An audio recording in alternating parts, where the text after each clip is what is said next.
ایک اور بات بڑی لوگ پوچھنے لگے، کہتے جی گائے کی ہوتی ہے بھینس کی بھی ہوتی ہے کہ نہیں؟ چلو جی اب نئی بات نکل آئی۔ حدیث پاک میں لفظ آیا اونٹ کا، نبی پاک نے فرمایا بکرا 1 سال کا، گائے 2 سال کی، اونٹ 5 سال کا۔ حدیث میں لفظ آ گیا اونٹ کا۔ اب کو بندہ کہے پہلے بتائیں نر کا کہ مادہ کا، تو میں کدھر سے آپ کو حدیث نکال کے دوں جس میں نر بھی اور مادہ علیحدہ علیحدہ ہو؟ حدیث پاک میں ذکر آ گیا دمبے کا، مینڈے کا۔ اب باقی جو سارے جاگ رہے ہیں نا، اب غور فرمائیں، باقی ایک بکرا ہے، ایک چترا ہے، ایک دمبا ہے، ایک دیسی بکرا ہے، ایک پہاڑی بکرا ہے، تو علیحدہ علیحدہ لفظ کہاں سے نکال کے دیے جائیں؟ یہ ساری انواع ہیں، اقسام ہیں، نوع ہیں۔ اسی طرح بھینس بھی گائے کی ایک قسم ہے۔ امام اعظم ابو حنیفہ فرماتے ہیں النوع منہ، یہ اس کی ایک قسم ہے، نوع میں سے ہے، گائے کی نوع میں سے ہے۔ آپ عام لفظ بولتے ہیں تو کہتے ہیں بکرا چترا گائے بھینس، عام لفظ ہے نا۔ تو جب گائے کہہ دیا تو اب کو بندہ کہے گائے آیا تو پہلے بتائیں گائے تو ہے تو اس میں بیل شامل ہے کہ نہیں؟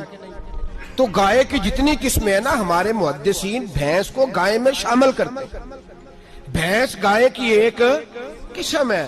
تو نبی پاک صلی اللہ علیہ وسلم نے جب گائے کا لفظ استعمال کیا تو بھینس اس کے اندر آ گئی۔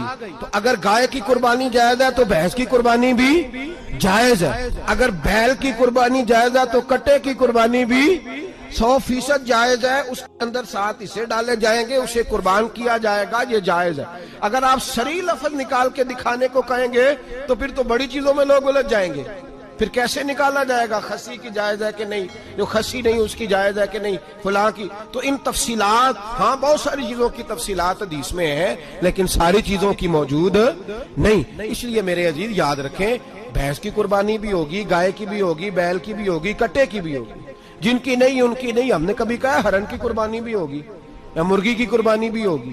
تو حدیث مبارکہ کے اندر جو چیزیں موجود ہیں ان کی جتنی اقسام ہیں ان سب کی قربانی کرنا ہاں جائز ہے۔ اور میرے نبی پاک صلی اللہ علیہ وسلم نے فرمایا جانور خوبصورت ہو، لنگڑا نہ ہو، کانا نہ ہو، زخمی نہ ہو، خوبصورت جانور لاؤ، اس کو لا کے ذبح کرو۔ لوگ کہتے ہیں چلو اتنے پیسے اللہ کے راستے میں دے دیں، تو یہ کافی نہیں کافی۔